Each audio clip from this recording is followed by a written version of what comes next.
الحمد لله الذي فضل سيدنا ومولانا محمدا على العالمين جميعا وأقامه يوم القيامة للمذنبين المتلبسين الخطائين الحالكين شفيعا سبحان الله. فصلى الله تعالى وسلم وبارك عليه وعلى كل من هو محبوب ومرضي لديه صلاة تبقى وتدوم بدوام الملك الحي القيوم. وأشهد أن لا إله إلا الله وحده لا شريك له سبحان الله. وأشهد أن سيدنا ومولانا محمدا عبده ورسوله صلى الله عليه وسلم. ما بعد، فأعوذ بالله من الشيطان الرجيم. بسم الله الرحمن الرحيم. ومن يطع الله ورسوله فقد فاز فوزا عظيما. سبحان صدق اللہ العظیم. ایک بار درود شریف پڑھیں سارے لوگ مل کر اللہم صلی علی سیدنا و مولانا محمد معدن الجود والکرم وآلہ وبارک وسلم صلاۃ و سلام علیک یا رسول صلی اللہ علیہ وسلم. یہ جس محفل میں آپ بیٹھے ہوئے ہیں یہ محفل جنتی محفل ہے. اس کا سلسلہ اور اس کا تار جنت سے جڑا ہوا. سبحان اللہ. یہاں بدبخت اور بدنصیب لوگ نہیں آتے ہیں. اس محفل میں وہی لوگ آتے ہیں جو خوش نصیب ہوتے ہیں. اللہ تبارک و تعالی آپ سبوں کی حاضری قبول فرمائے اور جنت میں آنے کے بعد اللہ جہنم میں جانے سے محفوظ فرمائے. جہاں عالم دین واعظ کرتے ہیں آپ یوں سمجھ لیں کہ نائب پیغمبر ہیں جو آپ سے خطاب کرتے ہیں. اس لیے doctor, engineer, professor, advocate, lawyer, barrister سب سے زیادہ عزت اس کی ہونی چاہیے جو مصطفیٰ کا نائب ہوتا ہے. سبحان اللہ. تو آپ لوگوں نے اپنے گاؤں میں کسی بی ایم اور کلکٹر کو نہیں بلایا، نوجوانوں نے کسی فلم ایکٹر کو نہیں بلایا، نائب پیغمبر کو بلایا. سبحان اللہ. اب یہاں آج کی رات ہوگی آقا دو جہاں علیہ السلام کی بات ہوگی. سبحان اللہ. اور جب یہاں سے لوٹیں گے تو ساتھ میں نیکیوں کی سوغات ہوگی. سبحان اللہ. سبحان اللہ. گناہوں کا سارا داغ دھل جائے گا. جتنے لوگ ننگے سر ہیں وہ سب اپنے سروں کو ڈھانپ لیں کہ جنت میں آپ آئے. جنت کی کیاری میں جتنے لوگ ننگے سر ہیں سب اپنے سروں کو ڈھانپ. آئندہ سال شاہ جینہ کانفرنس کے سارے اراکین آپ لوگوں کے لیے امامہ کا انتظام کریں گے کہ جتنے لوگ جلسے میں رہیں سارے لوگ پگڑی پہن کریں. چاروں طرف سے جلسہ گاہ کو گھیر دیں اور ایک طرف ایک دروازہ رکھیں. جو بھی گھستے جائے اس کو پگڑی پہنتے جائیں تاکہ پورا مجمع لگے کہ مجاہدین کا مجمع ہے. سبحان اللہ. سبحان اللہ. سبحان. کبھی کبھی جنگ جیتنے کے لیے تلوار سے زیادہ لباس کی ضرورت پڑتی ہے. سبحان اللہ. جنگ جیتنے کے لیے گن سے زیادہ داڑھی کی ضرورت پیش آتی ہے. جتنے ہزار لوگ یہاں جمع رہیں اگر سارے ساتھ کے سارے داڑھی رکھیں اور سر پہ امامہ پہن لیں تو 100 کروڑ اسلام کے دشمن ایسے ہی داڑھی دیکھ کے مر جائیں گے. وہ تلوار اور بندوق چلانے کی ضرورت نہیں پڑے گی، وہ صرف داڑھی اور پگڑی دیکھ کے مر جائیں گے. اس لیے آج ضرورت ہے اپنے سروں کو سجانے کی. دیکھیے وہاں وہ 2-4 لڑکا بیٹھا ہوا سب ننگے سر بیٹھا ہوا، گردن میں گمچھا ہے مگر وہ سر پہ نہیں ڈال رہے ہیں. چلو گردن سے گمچھا نکالو، گمچھا نکالو، سر کو ڈالو. سب ادھر 2-4-10 سال سے عبد القادر بھائی، یہ 2-4-10 سال سے غلام نور مجسم صاحب، پہلے تو ایک بھی بچہ ننگے سر نظر نہیں آتا تھا، لیکن یہ 2-4 سال سے پتہ نہیں کہاں سے کون غیر مقلد اور بدعقیدوں کی حوالے کی ہے کہ سنی لوگ بھی ننگے سر جلسے مانے لگے. یہ 2-4 سال سے دیکھا جا رہا ہے پورے بہار، اڑیسہ، بنگال، اتر پردیش. یہ ماحول بمبئی میں نہیں ہے، وہاں چونکہ اہل سنت و جماعت کا ایک بہت بڑا ہب ہے اور بہت بڑا ایریا ہے، اس لیے وہاں عالموں سے بڑی نزدیک رہتے ہیں لوگ۔ بمبئی میں سارے لوگ عالم سے جڑے ہوتے ہیں، اپنے پیر مرشد سے عالموں سے جڑے رہتے ہیں، اس لیے آٹو بھی چلاتے ہیں تو سر پہ ٹوپی پہن کے چلاتے ہیں۔ جو آٹو ٹوپی پہن کے چلاتا ہو وہ جلسے میں آتا ہے تو پگڑی پہن کے چلاتا ہے۔ سبحان اللہ، سبحان اللہ۔ اللہ تعالیٰ آپ سبوں کے چہرے پہ ہریالی عطا فرمائے۔ آئندہ سال کوشش یہ کریں گے کہ عورتوں کے بیٹھنے کی جو جگہ ہے اس کو پردے سے گھیر دیں گے، سمجھ رہے ہیں؟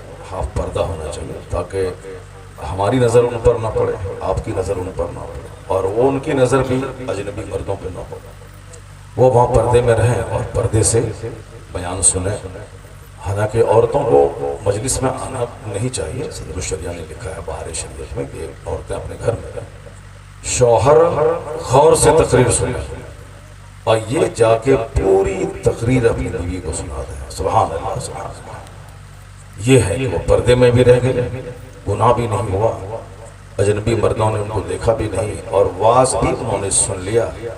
تو اس کا فائدہ یہ ہوگا کہ جو لوگ آج ان اٹینٹیولی یعنی بے دلی سے تقریر سنتے ہیں وہ بالکل اٹینٹیولی تقریر سنیں گے، چونکہ ان کو تقریر سنانا ہے جا کے گھر میں، تو وہ لوگ توجہ کے ساتھ تقریر سننے لگیں گے۔ اللہ تبارک و تعالیٰ سارے مردوں کو، بیٹا ہے تو انہیں بھی، شوہر ہے تو انہیں بھی، باپ ہے تو انہیں بھی، سبوں کو اپنی بیٹی، اپنی بیوی، اپنی بہن، اپنی ماں، سبوں کو گھر میں جا کے دین سکھانے کی توفیق عطا فرمائے۔ آمین آمین۔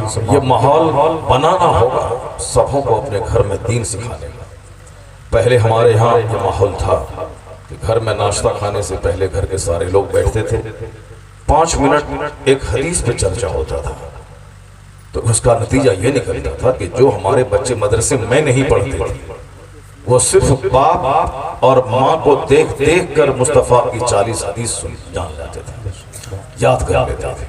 ناشتے سے پہلے 5 منٹ، دوپہر میں کھانا کھانے سے پہلے 2-4 مسائل 5 منٹ، رات میں کھانا کھانے سے پہلے 10-20 منٹ، آدھا گھنٹہ۔ اس کا رزلٹ یہ نکلتا تھا کہ سارے مرد، ساری عورتیں بنیادی تعلیم جو کہ کمپلسری ہے اس کا جاننا وہ سب جان لیتی تھی، مدرسہ گئے بغیر ان کو سب معلوم ہو جاتا تھا۔ جس طرح ماں جب قرآن پاک کی تلاوت کی پابند ہوتی ہے تو اس کا رزلٹ یہ نکلتا ہے کہ بچہ ماں کی گود میں سن سن کر کے قرآن پاک کا حافظ بن جاتا ہے۔ سبحان اللہ۔ اے بابو، پانی پلانے کا جا رہا، اچھا ٹھیک ہے، جاؤ جاؤ جلدی سے آ جاؤ، ورنہ رات میں کچھ پیچھے اٹھو گے جاؤ گے مجمع خراب ہو جائے گا، اچھا نہیں لگے گا۔ جنت سے اٹھ کر کے بھاگنا نہیں ہے، ضرورت اگر ہو تو جانا ہے۔ آپ بولیں گے کہ بار بار اس کو آپ جنت کہہ رہے ہیں، اس کا کیا مطلب ہوا؟ حدیث میں آیا ہے کہ وَإِذَا مَرَرْتُمْ بِرِيَاضِ الْجَنَّةِ فَارْتَعُوا فِيهَا۔ حدیث میں آیا ہے کہ جب تم جنت کی کیاری سے گزرو تو وہاں چر لیا کرو۔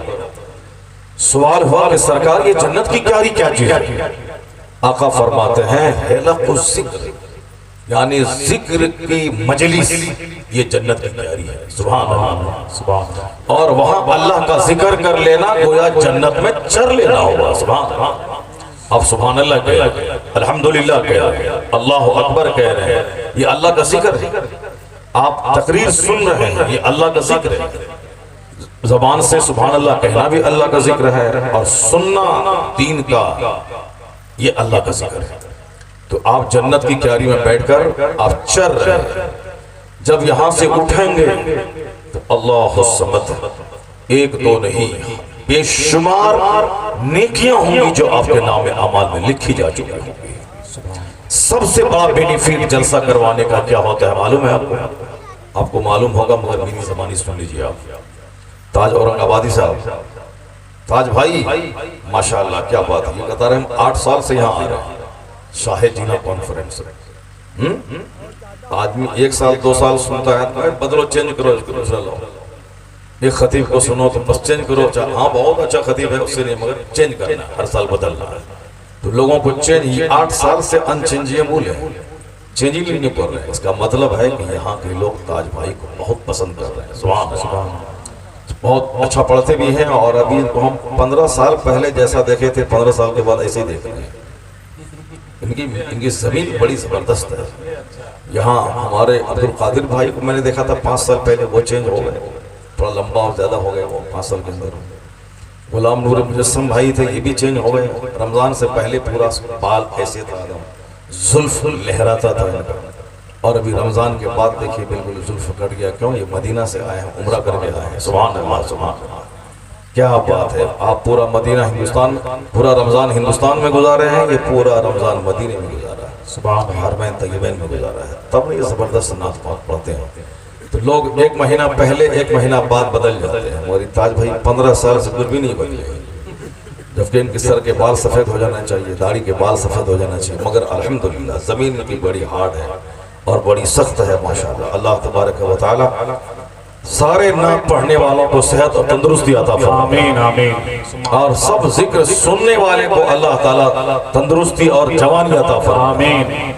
90 سال کا بوڑھا آدمی بھی جوان ہوتا ہے۔ جوانی کا تعلق بال کے کلر سے نہیں ہوتا ہے، جوانی کا تعلق عشق رسالت اور دل کی ماشاءاللہ۔ اللہ تبارک و تعالی آپ سبوں کو زندہ دلی کے ساتھ مجلس میں بیٹھنے اور بات سننے کی توفیق عطا فرمائے، آمین آمین۔ بہت بڑے فائدے ہیں اس مجلس کے انعقاد کرنے کے۔ میں اس لیے بول رہا ہوں چونکہ آج کل بہت سارے دشمن لگ گئے ہیں۔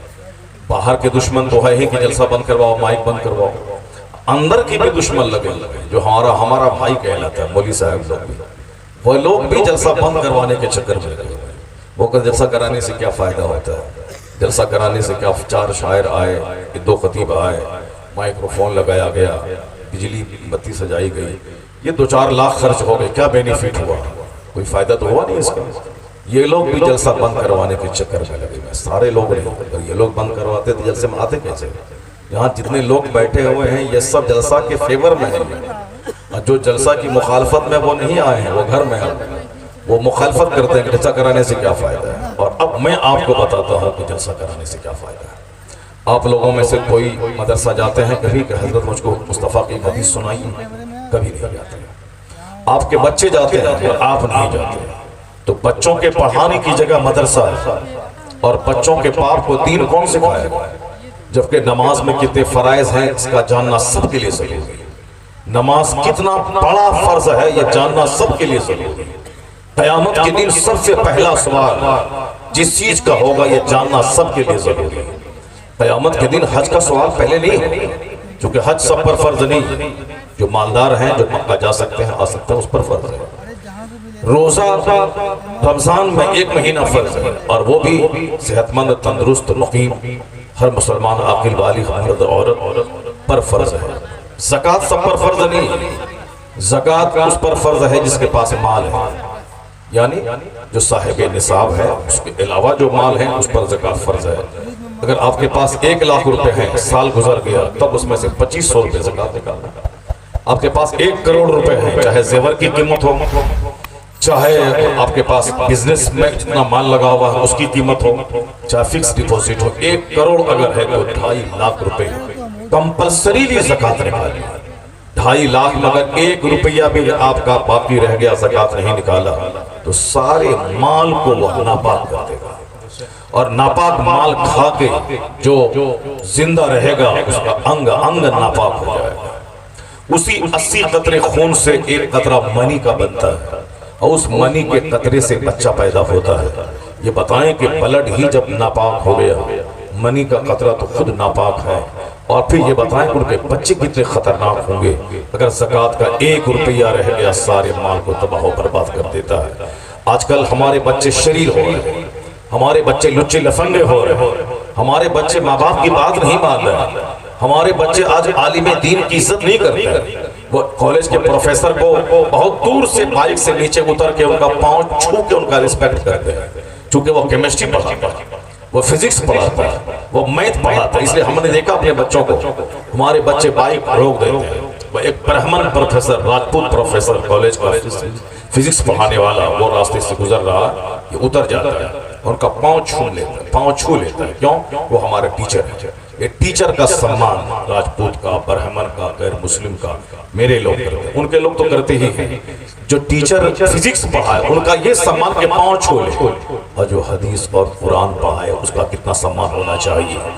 ہمارا سمان تو میرے بزرگوں نے یہ سکھایا تھا کہ 18 سال کا عالم اگر وہ آگے آگے چل رہا ہے تو 95 سال کا بوڑھا شخص اس 18 سال کے عالم کے آگے نہ چلے، وہ پیچھے چلے۔ اللہ، یہ بہار شریعت میں ہے، یہ ہمارے بزرگوں نے لکھا ہے، بزرگوں نے سکھایا ہے۔ یہ علم کا احترام ہے، عمر کا نہیں، یہ علم کا احترام ہے کہ اس نوجوان کے سینے میں فزکس، کیمسٹری، بائیولوجی نہیں ہے، اس کے سینے میں قرآن اور حدیث کا علم ہے۔ سبحان اللہ، قرآن حدیث کے علم کا سمان ہے کہ اس کے آگے آگے نہ چلے، عالم دین کے سامنے اونچی آواز میں بات نہ کرے، عالم دین کے سامنے اونچی جگہ نہ بیٹھے۔ یہ علم دین کا سمان، ماں باپ سے بھی بڑا احترام عالم دین کا، چونکہ ماں کے پاؤں کے نیچے جنت ہے، یہ بالکل سچ ہے۔ باپ جنت کا دروازہ ہے، بالکل سچ ہے، مگر میرا باپ نائب رسول نہیں ہے، مگر عالم دین نائب پیغمبر ہے۔ تو جس نبی کا میں کلمہ پڑھتا ہوں اس کا جو نائب ہو اس کا اتنا سمان ہونا چاہیے، یا سوچ کر کے اربوں پتی ہونا اور ہے، نائب پیغمبر ہونا اور۔ سبحان اللہ۔ اور جب احترام دل میں ہوتا ہے تب ان کی بات کی قدر ہوتی ہے، جیسے عالم کو میں عزت دے رہا ہوں، یہ ہمارے نائب پیغمبر ہے، تب ان کی بات کو بندہ غور سے سنتا ہے، اور ایک بات سن لیتا ہے تو ساری زندگی دل میں اس کو جگہ دیتا ہے۔ جب عزت ہی کسی کی نہیں رہے گی تو وہ بات ہی نہیں سنے گا، اس کو نہ بات سنے گا نہ اس کی بات پہ عمل کرے گا۔ اس لیے عالم کا احترام ضروری ہے، تاکہ چونکہ عالم اپنے باپ کی بات نہیں بولتا، دوسروں نیتا جی کو میں نے کہا یہ غلط بول رہا ہے، کوئی گناہ نہیں، نیتا جی اکثر جھوٹی بولتا ہے۔ کوئی داروغہ گاؤں میں آ گیا، بولا کہ ہم یہ کر دیں گے وہ کر دیں گے، میں وہ ہوں، تو آپ بولیں گے یہ جھوٹ بولتا ہے، تو آپ گنہگار نہیں ہیں، چونکہ داروغہ کی عادت ہے 24 گھنٹے گالی بکنے کی۔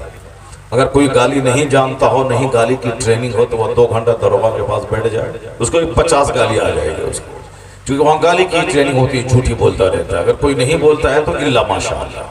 تو میں یہ کہہ رہا تھا کہ داروغہ کی بات کو اگر آپ جھٹلا دیں تو آپ اتنے بڑے مجرم نہیں۔ نیتا بھاشن دیا 2 گھنٹہ، آپ نے بولا کہ یہ بکواس کیا ہے، تو آپ کے ایمان عقیدے پہ کوئی فرق نہیں پڑے گا۔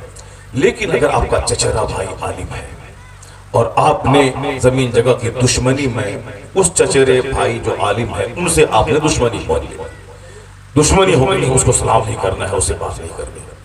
اب وہ جمعہ کے دن مسجد میں کھڑا ہوا اور قرآن حدیث بول رہا ہے، معلوم ہے اس کا فرق کیا ہوگا، نتیجہ کیا نکلے گا؟ کہ چونکہ آپ نے زمین جگہ کی دشمنی کی وجہ سے ان سے حسد اور جلن کرتے ہوئے ان سے آپ نے دوریاں بنا دی، لیکن اس کا رزلٹ یہ نکلے گا کہ وہ قرآن بولے گا، عالم حدیث بولے گا، مگر آپ دشمنی میں بولیں گے کہ یہ جھوٹ بول رہا ہے۔ آپ حسد اور جلن اور دشمنی میں بولیں گے یہ جھوٹ بول رہا ہے، چونکہ آپ کا اس سے زمین کا جھگڑا ہے، پڑوس میں گھر ہے اس کا آپ سے وہ دیوار اور ٹھپی کا جھگڑا ہے، مگر آپ اس کو مسجد میں جب وہ تقریر کرے گا تو حسد کی وجہ سے بولیں گے یہ جھوٹ بول رہا ہے، وہ بول رہا ہے قرآن، اور آپ کہہ رہے ہیں کہ جھوٹ بول رہا ہے، اس کا مطلب ہے کہ آپ کا ایمان گیا۔ وہ قرآن بول رہا ہے اور آپ کہہ رہے ہیں کہ جھوٹ بول رہا ہے، آپ کا ایمان گیا۔ ایمان گیا تو بیوی بھی نکاح سے گئی، اس بات کو ہمیشہ گرہ باندھ کے رکھ لیں کہ بیوی نکاح سے کیسے نکلتی ہے۔ ایک تو طلاق دے دیا تو وہ نکل گئی نکاح سے، دوسرا ایمان آپ کا ختم ہوا، آپ کی بیوی آپ کے نکاح سے نکل گئی۔ اگر آپ نے کہہ دیا کہ نماز پڑھنا ضروری نہیں ہے تو نماز کی فرضیت کا انکار کیا تو آپ کا ایمان ختم، ایمان ختم نکاح ختم، مطلب یہاں ہے ایمان ختم نکاح ختم۔ یہ مطلب اس کو ہمیشہ یاد رکھیے، ورنہ کچھ لوگ کہتے ہیں کہ جو دیوبندی کے اجتماع میں جائے گا اس کا نکاح ٹوٹ جائے گا، تو ہم لوگ بچپن میں سوچتے تھے کہ آخر یہ مولانا صاحب کیوں ایسا بول رہے ہیں کہ جو اس کے اجتماع میں جائے گا اس کا نکاح ٹوٹ جائے گا؟ کیسے نکاح ٹوٹ جائے گا؟ اجتماع میں جائے گا نکاح ٹوٹ جائے گا، اس کا کیسے ٹوٹ جائے گا نکاح؟ نکاح تو یہاں طلاق سے ٹوٹتا ہے، اور نکاح بہت مضبوط چیز ہے۔ اجتماع میں جائے گا، گھومے گا پھرے گا، دیکھے گا وہاں ٹینٹ ہے، لائٹ ہے، بجلی ہے، بتی ہے، وہ مولوی صاحب کیا بول رہا ہے، تو میرا نکاح کیوں ٹوٹ جائے گا؟ اس وقت سمجھ میں بات نہیں آتی تھی، لیکن اب بات سمجھ میں آتی ہے کہ جو اس کے اجتماع میں جائے گا اور یہ سمجھے گا کہ یہ لوگ بھی ٹھیک ہی ہے، یہ سمجھ لیا کہ یہ لوگ بھی ٹھیک ہی ہے، تو جو نبی کو گالی دیا ہے اس کو یہ بولے گا یہ ٹھیک ہے، جو حضور کے علم غیب کی توہین کیا ہے اور یہ بولے گا یہ بھی ٹھیک ہے، جو بولا ہے کہ اللہ جھوٹ بول سکتا ہے یہ اس کو بولے گا یہ بھی ٹھیک ہے، تو جو گستاخ رسول کو ٹھیک کہا تو اس کا اپنا ایمان ختم ہو گیا، اس کا اپنا ایمان گیا۔ من شک فی کفرہ وعذابہ فقد کفر۔ حرمین طیبین کے علماء نے کہا ہے کہ جو گستاخ رسول کے کفر میں شک کرے وہ بھی کافر ہو جائے گا، جو نبی کو گالی دیا وہ کافر، اور جو اس کے کافر ہونے میں ڈاؤٹ کرے کہ کافر ہے کہ نہیں ہوگا، جو ڈاؤٹ کرے وہ بھی کافر۔ مصطفیٰ کی توہین کفر، توہین کرنے والے کا ساتھ دینا، اس کی ہاں میں ہاں ملانا، اس کی حمایت کرنا یہ بھی کفر ہے۔ تو جو وہاں گیا اس کو اچھا سمجھا، اس کے پیچھے نماز پڑھا تو اس کا ایمان ختم، اور جب ایمان ختم تو آٹومیٹک نکاح ختم۔ سبحان اللہ، ایمان ختم نکاح ختم۔ اس لیے سوچ سمجھ کے بولنا ہے، ورنہ بچے تو آج ایسے ہی ناجائز پیدا ہو رہے ہیں۔ طلاق دیا اور بے عزتی کے ڈر سے اس کو رکھ لیا، اس کو حلالہ ورہ نہیں کروایا۔ ہم نے ایک محلے میں دیکھا، لوگوں نے بتایا ہم سے کہ اس نے بیوی کو 3 طلاق دے دیا، اس کے باوجود وہ رکھ لیا۔ وہ بدتمیز سلام کرتا ہے، میں اس کا جواب نہیں دیتا، میں پہلے بہت مسکرا کے ملتا تھا، اب اس کے سائے سے میں بھاگتا ہوں، چونکہ طلاق دے دیا۔ اب تو طریقہ وہی ہے کہ جو 3 طلاق دے دیا، چاہے شراب کی حالت میں ہو، چاہے غصے کی حالت میں ہو، چاہے جس حالت ہو، غور سے سنیے گا، ایک اسلامی بات چھڑ گئی ہے کہ جلسے کا کیا فائدہ ہے، تو اس لیے میں بتا رہا ہوں، ورنہ تقریر میری سنیں گے، تقریر سنیں گے، تقریر میں کروں گا بھی انشاءاللہ الکریم۔ ایک بات چھڑ گئی ہے تو اس کو مکمل کر دیتا ہوں، مکمل کر دوں؟ ہاتھ اٹھا کے بولیے سبحان اللہ۔ ہاں مکمل کرتا ہوں، پھر تقریر میں کرتا ہوں۔ تقریر میری ہوتی ہے 4 گھنٹے کی، 1 گھنٹے میں کوئی تقریر ہو گئی، مجھ کو ٹرین پکڑنا ہے، مجھ کو لکھنؤ جانا ہے، اور ہم کو 1:40 میں ہماری ٹرین ہے ابھی یہاں پہ، ہم کو یہاں سے 1:15 میں چھوڑ دینا پڑے گا بھائی، تاکہ وہاں جاؤں، پگڑی کھول کے رکھوں، سوٹکیس لوں اور نذرانہ لوں، اور اس کے بعد میں چلا جاؤں۔ تاج بھائی کیا کیسا رہا نذرانہ؟ ہاں تو کوئی چوری چھپے بات تو ہے نہیں، ظاہر سب کو معلوم ہے، ہوتا ہے سب کچھ۔ امام صاحب تنخواہ نہ لے، حافظ نذرانہ نہ لے، مولانا صاحب نذرانہ نہ لے، لائٹ مائک والا پیسہ نہ لے، تو کیسے کام چلے گا؟ سب کام چلنا پڑے گا، وہاں بھی ہے سب ہے۔ تو خیر چلیے بھائی، ایک بات ہوگی بیچ میں ہو گئی، مگر مجھ کو ابھی میرے پاس ٹائم بہت کم ہے۔ اب اس ٹائم میں تقریر تو ہوتی 4 گھنٹے کی، 3 گھنٹے کی، 2.5 گھنٹے کی۔ کل رات مدھیہ پردیش میں تھا، 4 گھنٹے کار پہ آباد سے چل کے میں گیا، پھر وہاں سے 4 گھنٹے واپس میں آیا، بہت دور، جنگل، پہاڑ، ندی نالا کا علاقہ، مگر گیا۔ 3.25 گھنٹے کم و بیش میں نے تقریر کی وہاں، 3.25 گھنٹے۔ اس عمر میں 10 سال پہلے کرتے تھے تو اس وقت ہماری عمر تھی 40 ایئرز، 40 سال، اور ابھی ہماری عمر ہو گئی 50 پلس، تو 40 میں 25 سال میں 4 گھنٹے بولتے ہیں۔ تو ابھی ہم 50 پلس ہونے کے بعد بھی ہم سوچیں گے کہ ہماری طاقت 25 سال پرانی ہے، تو ہم سے بڑا بیوقوف کون ہوگا؟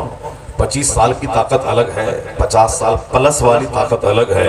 ہم کھوجیں گے کہ وہ طاقت ہمارے پاس آ جائے، کہاں سے آ جائے گا؟ سارا آدمی الٹا پلٹا سوچتا ہے۔ یہ 70 سال کا بوڑھا کالا خضاب لگا لیا سر میں، کالا خضاب لگا لیا داڑھی میں، کیوں لگایا؟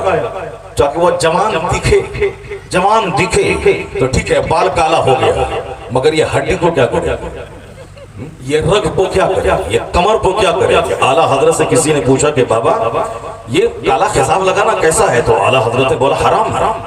کہا لوگ اپنے بڑھاپے کو چھپانے کے لیے اور جوان دکھنے کے لیے لگاتے ہیں خضاب کالا۔ تو اعلیٰ حضرت نے کہا تھا کہ بوڑھے بیل کی سینگ میں تیل لگانے سے بیل جوان نہیں ہوتا ہے، بوڑھا بیل سینگ میں تیل لگا دیتے جوان ہو جائے گا؟ نہیں ہوگا۔ تو اپنی عمر کی حد میں رہی۔ آپ سوچئے کہ میری عمر 70 سال ہو گئی، میری عمر 60 سال ہو گئی، میری عمر کے 50 سال ہو گئے، جوانی کے دن ہے 40 سال کے نیچے، 40 سے آگے ادھیڑ ہو گیا، اب جوان نہیں رہا، مگر آپ کی سوچ جوان ہی ہے، میں جوان ہی ہوں۔ 40 کے آگے آپ ہو گئے ادھیڑ، 50 کے آپ پار کرنے کے بعد آپ ہو گئے بوڑھا، جیسے ہم ہو گئے بوڑھے، 50 پلس ہم ہو گئے۔ اب ہم سوچیں گے عبد القادر صاحب کی طرح جوان رہیں، نہیں ہوگا۔ اب ہم سوچیں گے صاحب غلام نور مجسم کی طرح میں جوان رہوں، نہیں ہوگا۔ 50 سال کے بعد عمر بڑھاپے کی طرف چلی جاتی ہے۔ 60 سال کے بعد سمجھ لیے کھیل ختم، 60 سال کے بعد بندہ زندہ اگر ہے تو بونس کے طور پر ہے، زندگی ختم ہو گئی اس کی 60 سال کے بعد، وہ بونس کے طور پر ایک گفٹ ہے، زندہ ہے۔ 60 سال کے بعد وہ بونس کے طور پر ڈاکٹر اقبال صاحب جب ان کی عمر 63 سال کے قریب پہنچی، وہ عاشق رسول جس نے کہا تھا کہ کی محمد سے وفا تو نے تو ہم تیرے ہیں، یہ جہاں چیز ہے کیا لوح قلم تیرے ہیں، خیمہ افلاک کا استادہ اسی نام سے ہے، اللہ سبب جس ڈاکٹر اقبال نے عشق رسالت کی آگ بدن میں لگا دی، وہ خود عاشق رسول تھا۔ 63 سال کی عمر جب ہوئی تو بے چین رہنے لگے کہ کہیں میری عمر حضور کی ظاہری عمر سے آگے نہ بڑھ جائے۔ اللہ حسبت، یہاں 90 سال کا بڈھا وہ مرنا نہیں چاہتا۔ یہی تو فرق ہے ایک اسلامی سوچ اور اینٹی اسلامک سوچ میں۔ ہمارے سماج کا جاہل بڈھا 90 سال عمر ہو گئی، ایک لمبی زندگی وہ گزار لیا دنیا میں، اور پھر بھی وہ مرنا نہیں چاہتا۔ وہ کہتا ہے حضرت 90 سال کوئی عمر ہے کیا؟ وہ تو 105 سال زندہ رہا، یعنی ابھی بھی ان کو 105 سال زندہ رہنے کی للک ہے، طلب ہے۔ وہ نہیں ملنے والے سے کہتا ہے کہ اب میری عمر ہو گئی 90 سال، میں تو لٹکا ہوں، میرا پاؤں قبر میں لٹکا ہے، حضرت میرے لیے خاتمہ بالخیر کی دعا کر دیجیے۔ حضرت میں آپ کو گواہ بنا کے میں توبہ کرتا ہوں سارے گناہوں سے، اور میں کلمہ پڑھتا ہوں آپ کا ہاتھ پکڑ کر لا الہ الا اللہ محمد رسول اللہ۔ جتنے عالم ان کے پاس آئے ان کو گواہ بنا کے کلمہ پڑھنا چاہیے، چونکہ 1 منٹ کے بعد وہ مر سکتا ہے۔ گناہ سے سچی توبہ کرنی چاہیے، اس کو گواہ بنا کے اپنے آپ کو مسلمان بتانا چاہیے۔ میں گواہی دیتا ہوں کہ اللہ کے علاوہ کوئی معبود نہیں ہے۔ وہ نہ دوائی کی بات کرے گا، نہ کپڑا کی بات کرے گا، نہ زمین مکان دکان کی بات کرے گا، نہ اپنی نتنی اور پوتی کی شادی کی بات کرے گا۔ اس بڈھے کو ہر وقت موت کی بات کرنی چاہیے کہ اب مجھ کو تو 25 سال پہلے مر جانا تھا، مگر میری عمر کے 90 سال ہو گئے، بس اللہ کا کرم ہے کہ میں زندہ ہوں، تو آپ میرے خاتمہ بالخیر کی دعا کر دیجیے۔ اس کا پاؤں سوکھے، شوگر ہو، ہارٹ کی بیماری ہو، کچھ بھی ہو، اس کو ہمیشہ موت کا چرچا کرنا چاہیے، لیکن جینے کی تڑپ اتنی ہے اس کے اندر میں کہ جو مولانا صاحب آتے ہیں خاتمہ بالخیر کی بات نہیں کرتا، وہ بات کیا کرتا ہے؟ حضرت سانس پھول رہا ہے، کوئی دوائی وائی ہے، کوئی اچھا آپ تو پورے ہندوستان گھومتے ہیں، کوئی ڈاکٹر کو دیکھتے ہیں، آپ خود ڈاکٹر ہیں، حضرت ہم کو کوئی دوائی دے دیجئے، بہت سانس پھول رہا ہے۔ یہ بولتا ہے حضرت یہ گھٹنا میں بہت درد ہے، کوئی ڈاکٹر ہے، کوئی دوائی واحد تو دے دیجئے۔ حضرت آپ روٹی نہیں پچ رہی ہے، پہلے تو 10 روٹی کھا لیتے تھے، اب جو 2 روٹی کھاتے ہیں تو الٹی ہونے لگتی ہے، حضرت کوئی دوائی وائی ہو تو دے دیجئے۔ یہ بتائیے، اس پر افسوس کیجئے۔ یہ 95 سال کا بوڑھا یہ جینے کے لیے مولانا مولوی پیر صاحب سے دوائی ڈھونڈ رہا ہے۔ نہ قبر کا چرچا ہے، نہ محشر کا چرچا ہے، نہ پلسرات کا چرچا ہے کہ پلسرات پہ گزرنا ہوگا، وہ پل جس پہ سب کو گزرنا ہوگا، جو جہنم کے اوپر میں پل ہے، جو بال سے زیادہ باریک، تلوار سے زیادہ تیز ہے، اسی دھاردار تلوار پہ چل کے آگے جنت ہے۔ بہت سے لوگ 1 قدم چلیں گے جہنم میں گر جائیں گے، بہت سے لوگ 10 قدم چلیں گے جہنم میں گر جائیں گے، بہت سے لوگ 50 قدم چلیں گے جہنم کی آگ میں گر جائیں گے، اور جہاں وہ جو پل صراط پار کرے گا تلوار سے زیادہ تیز، بال سے زیادہ باریک، اور 500 سال کی مسافت کے برابر پل ہے۔ 5 دن نہیں، 5 مہینہ نہیں، 5 گھنٹے والا پل اگر ہو تو یہاں سے لکھنؤ تک کا پل ہو جائے گا، یہاں سے لکھنؤ کو آپ گھوڑا دوڑا کے بائک لے کے چلا جائے گا۔ 500 سال، اللہ صبر۔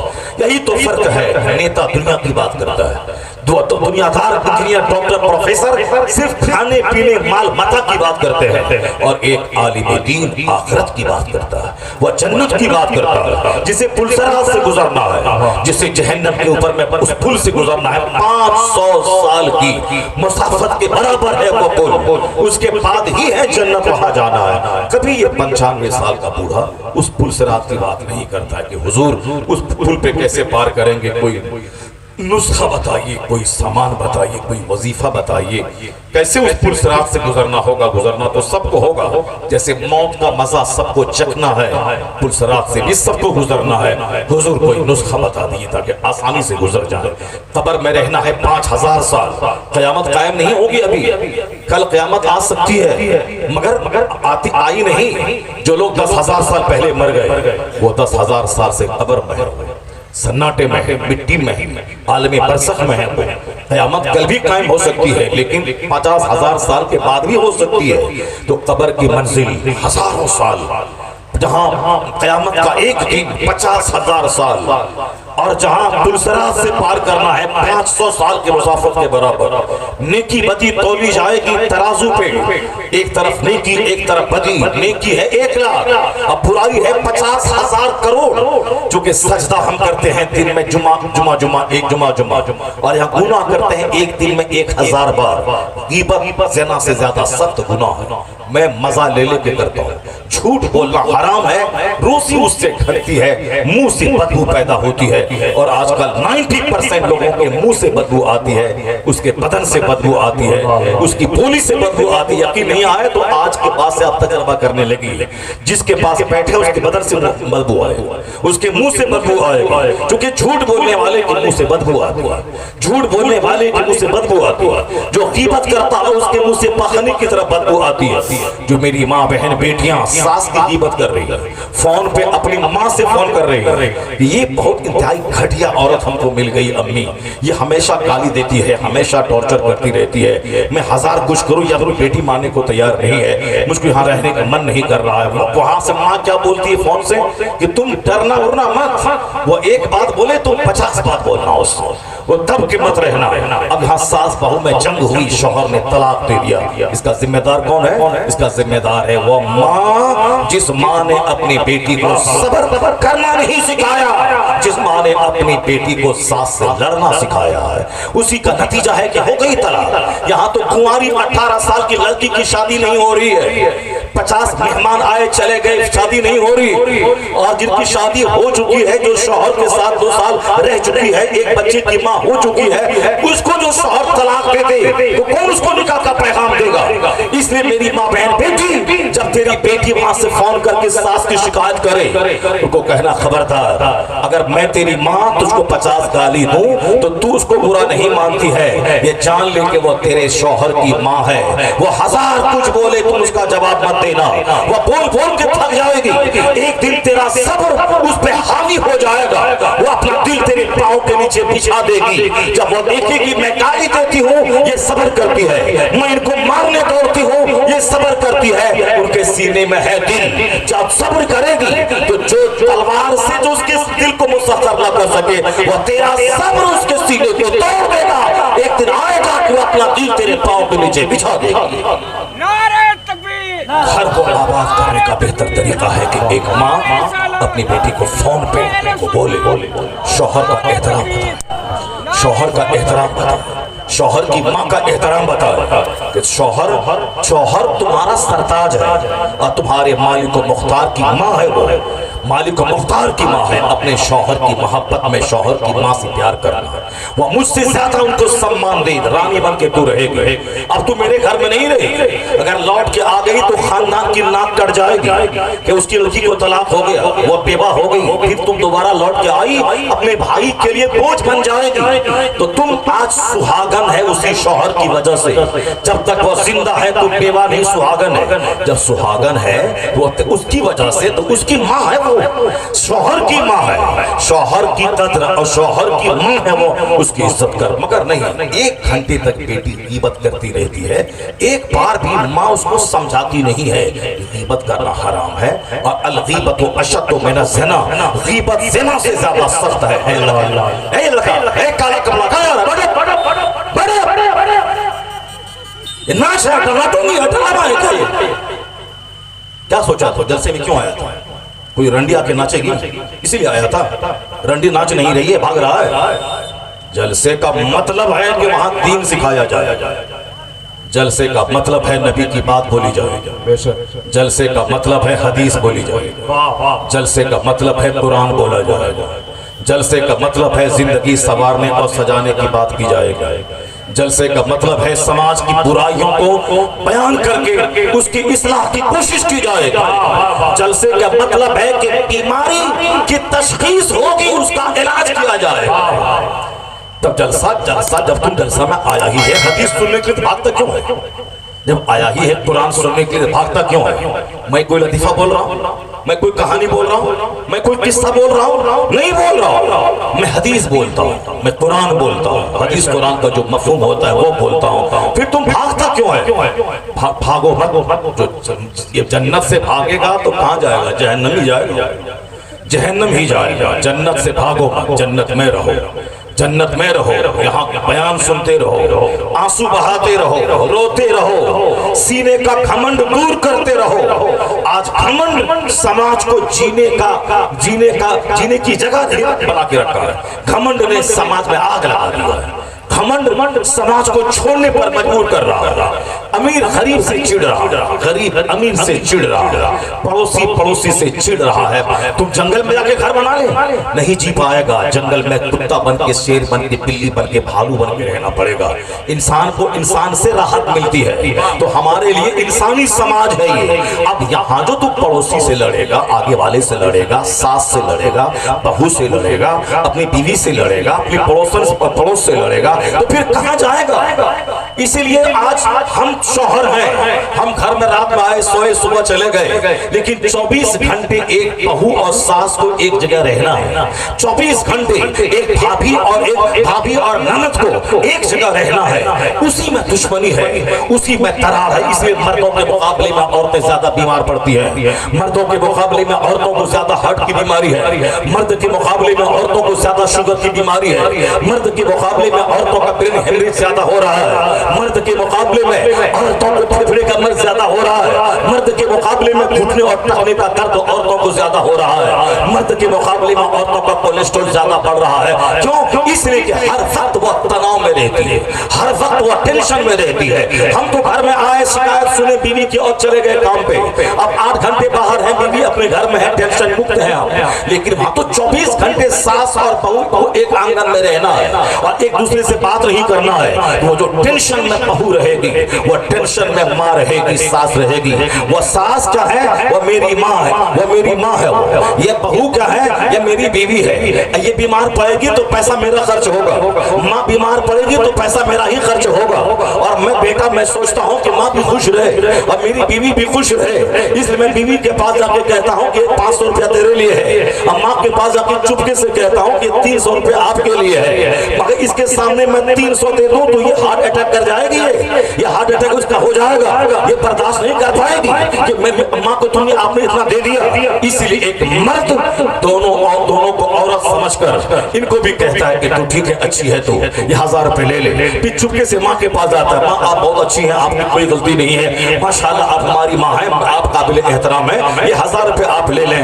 یہ لڑکا دونوں کو خوش رکھنا چاہتا ہے، یا دونوں میری نگرانی میں، ماں کو بھی میں کھلاتا ہوں، بیوی کو بھی میں کھلاتا ہوں، بہن کو بھی میں کھلاتا ہوں، ان کی شادی ہوگی 2 سال کے بعد میں ہی کرواؤں گا، لیکن یہ تینوں آپس میں اتنی ٹوٹی رہتی ہے اور گھر اس قدر لڑائی کا اڈا بنا ہوتا ہے کہ ماں اور بیٹی دونوں ایک سائیڈ ہو جاتی ہے، اور یہ باہر ماں باپ بھائی بہن کو چھوڑنے والی جو آئی ہے وہ ہمارے گھر میں صرف میری وجہ سے، میری ماں اس کے خلاف صاحب ایک ٹائم کی طرح لڑنے لگتی ہے، میری بہن اس کا ساتھ دے دیتی ہے۔ یہ بتائیں اگر ہماری بیوی زہر کھا کے مر جائے اس کا ذمہ دار کون ہوگا؟ اس کے ذمہ دار وہی ساس ہوگی، اس کا ذمہ دار وہی میری بہن ہوگی، جو دونوں ایک پاس طرفدار ہو گئے۔ ایک آدمی جو ماں بہن بھائی باپ سارا سنسار چھوڑ کر میری وجہ سے میرے گھر میں آئی ہے، پیدا ہوئی بمبئی میں پیدا ہوا پرتاپ گڑھ میں، وہ بمبئی میں نے ان کو نکاح کا پروپوز کیا، وہ قبول کر لیا، پیدائشی وطن، پیدائشی شہر، ماں باپ بھائی بہن ٹوپی غالا سب کو چھوڑ کر کے وہ پرتاپ گڑھ کے دیہات میں میرے ساتھ جینے مرنے کی قسم کھا کے آ گئی۔ تو اب اس کو جو میری ماں بولے گی میں تم کو مار دوں گی، میری ماں بولے گی میں کاٹ دوں گی، میری ماں بولے گی میں کیروسین چھڑک کے جان دے دوں گی، میری ماں کو چاہیے میرا پیسہ، مگر اس کو میری بیوی اچھی نہیں لگتی ہے۔ یہ بتا دیجئے کہ ایک اچھا بیٹا اس بیچ میں کیسے پس کے رہ جائے گا؟ وہ دونوں تو اپنی جگہ رہ جائے گی، یہ خود صبر نہ کرے تو زہر کھا کے مر جائے گا، اس کا ذمہ دار وہی دونوں ہوں گے، ایک بیوی ایک ماں۔ اسلام سکھاتا ہے کہ تم دونوں جب ایک ساتھ رہتی ہے روزانہ ایک دوسرے کو سلام کر، ایک دوسرے کی غلطی پہ نظر انداز کر، اور دونوں ایک ساتھ مل بیٹھ کر خوشگوار ماحول پیدا کر، تم یہاں خوش رہے گی، اولاد کی اور تیرے شوہر کی کمائی میں اللہ برکت عطا کر دے گا۔ نعرے تکبیر، نعرے رسالت، جشن عید میلاد النبی، علامہ ڈاکٹر شہریار صاحب قبلہ۔ غیبت زنا سے زیادہ سخت ہے، چاہے ساس کی غیبت ہو یا بہو کی غیبت ہو، غیبت حرام ہے اور زنا سے زیادہ سخت ہے الغیبت اشد من الزنا۔ حضور سے پوچھا گیا سرکار کیسے غیبت سخت ہے؟ مصطفیٰ کرم فرماتے ہیں الزانی یزنی ثم یتوب، زانی زنا کرتا ہے پھر توبہ کر لیتا ہے۔ غلطی ہو گئی، پاؤں پھسل گیا، نفس نے بہکا دیا، انہوں نے شراب پی لیا، انہوں نے بدکاری کر لیا، بعد میں احساس ہوا کہ میں نے غلط کیا، میں اب ایسا نہیں کروں گا، احساس ہو گیا غلط نہیں کروں گا، اب وہ توبہ کر لیا، اللہ تعالیٰ معاف کر دے گا، اللہ تعالیٰ معاف کر دے گا۔ 10 سال شراب پیا پھر اس کے بعد سچی توبہ کر لیا، اللہ معاف کر دے گا۔ 10 سال بدکاری کی پھر سچی توبہ کر لیا، دوبارہ آنکھ اٹھا کے نہیں دیکھا اس گناہ کو۔ سچی توبہ کا مطلب ہے کہ جس طرح گائے کے تھن سے دودھ نکل جائے پھر واپس نہ جائے، وہ ہے سچی توبہ۔ چاہے وہ سچی توبہ پچھلے گناہوں کو مٹا دیتی ہے۔ جب 10 سال وہ بدکاری کیا توبہ کر لے سچی، پھر دوبارہ اس گناہ کو ہاتھ نہ لگائے، اللہ معاف کر دے گا۔ مگر اگر آپ نے کسی مسلمان کی عزت خراب کرنے کے لیے اس کی برائی پیٹ کے پیچھے بیان کیا، ایک عیب ہے کہ جو میرے پاس نہیں ہے اس کو اگر آپ نے بیان کیا تو وہ بہتان، غیبت سے بڑا گناہ ہے، خطرناک گناہ ہے۔ بہتان الزام لگانا گناہ ہے، برائی اس کے پاس ہے نہیں، کھینچ توڑ کے اس کو برائی ثابت کر دینا۔ سنیما ہم دیکھتے نہیں، لیکن میرا ساتھی حسد میں وہ بولے کہ میں نے ان کو دیکھا رات میں سنیما دیکھتا ہے، رات پر موبائل میں سنیما دیکھتا ہے، حالانکہ میں دیکھتا نہیں ہوں۔ یہ ہو گیا بہتان، یہ ہو گیا بہتان، بہت بڑا گناہ، بہت بڑا گناہ ہے، بہت بڑا گناہ ہے۔ اس کو بادشاہ اسلام 80 کوڑے مارے گا اس کو اگر یہ ثابت ہو جائے کہ واقعی انہوں نے بہتان لگایا ہے۔ اسی لیے اگر کوئی ساس یہ بولتی ہے کہ تم رنڈی، معاذ اللہ، 1000 بار معاذ اللہ، طبائف کا مطلب ہے کہ جو 10 مردوں کے پاس جاتی ہے اس کی بیوی اس جرم سے پاک، انہوں بیچاری شادی سے پہلے شادی کے بعد انہوں نے گناہ نہیں کیا، وہ شوہر کی امانت ہے، لیکن یہ دشمنی میں اس کو اس طرح کے جملے کہہ رہی ہے، بادشاہ اسلام رسی سے باندھ کے 80 کوڑے مارے گا اس کو۔ اس لئے خبردار وہی بات زبان سے نکالنا جو بات سچ، کبھی الزام مت لگانا اپنی ساس پہ، اپنی بہو پہ، اپنے سماج کی عورتوں پہ، اپنی نند، اپنے بھاؤج پہ، اپنے پڑوسن پہ، خبردار، ورنہ حضور نے کہا ہے کہ میں زیادہ تر عورتوں کو جہنم میں دیکھا ہوں۔ جہنم کا پیٹ بہت بڑا ہے، جنت میں 1 کروڑ میں 1 آدمی جنت جائے گا، جہنم میں تھوک کا تھوک آدمی جائے گا۔ اس لیے لوگ کہتے ہیں تقریر کر رہے ہیں، جلسہ ہو رہا ہے، لوگ نمازی ہی نہیں بن رہے ہیں۔ نمازی بنے گا کیسے؟ جنت میں تو 1 آدمی جائے گا اور جہنم میں 1 کروڑ جائیں گے۔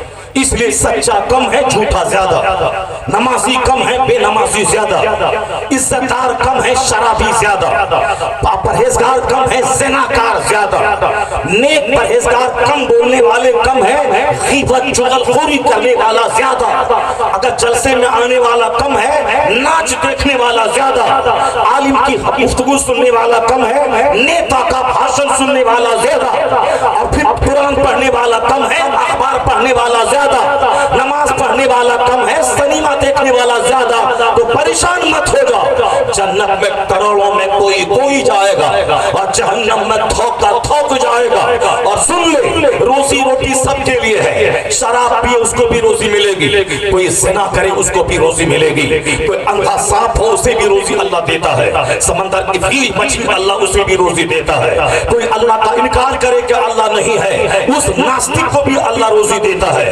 ورنہ جتنے کافر ہیں دنیا میں سب کو اللہ 1 گھونٹ پانی تک نہیں دیتا، سب کو تڑپا تڑپا کے مار دیتا۔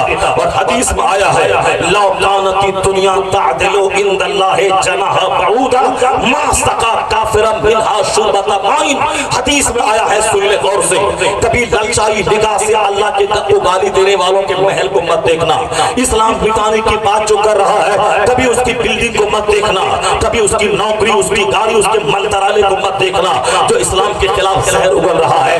اندر سے وشواس کر لینا کہ یہ جھوٹا ہے، اس کی کوئی اوقات نہیں ہے، اس کی کوئی حیثیت نہیں ہے، اسلام مٹنے نہیں آیا ہے، اسلام دبنے نہیں آیا ہے، جو چھچندر اور بندر کی پرستش کرے وہ آباد رہے گا، جو خدائے واحد کی عبادت کرے وہ برباد ہو جائے گا، وہ تباہ ہو جائے گا، ایسا نہیں ہوگا۔ جو جنگل جھاڑ کو خدا کہے، جو بندر چچندر کو خدا کہے، جو پکوبر کو خدا کہے، جو درخت کو خدا کہے، جو سورج و چاند کو خدا کہے، وہ آباد رہے گا، اس کا دین ہمیشہ رہے گا۔ جو خدائے واحد کی پرستش کرے، جو زمین و آسمان کے خالق کی بندگی کرے، وہ دب جائے گا، وہ ختم ہو جائے گا، وہ مٹ جائے گا، اس کو بھگا دیا جائے گا۔